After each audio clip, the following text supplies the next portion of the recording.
चिदात्मने सर्वान्तरात्मने श्रीमद् वेङ्कटेशाय मङ्गलम्। स्वतः सर्वविदे सर्वशक्तये सर्वशेषिने सुलभाय सुशीलाय वेङ्कटेशाय मङ्गलम्। परस्मै ब्रह्मणे पूर्णकामाय परमात्मने प्रयुञ्जे परतत्त्वाय वेङ्कटेशाय मङ्गलम्।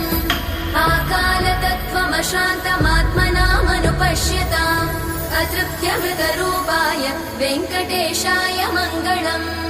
प्रायस्वचरणौ पुंसां शरण्यत्वेन पाणिना कृपया दिशते श्रीमद् वेङ्कटेशाय मङ्गलम्। दयामृततरङ्गिण्यास्तरङ्गैरिव शीतलै अपाङ्गैः सिञ्चते विश्वम् वेङ्कटेशाय मङ्गलम्। स्रग्भूषाम्बर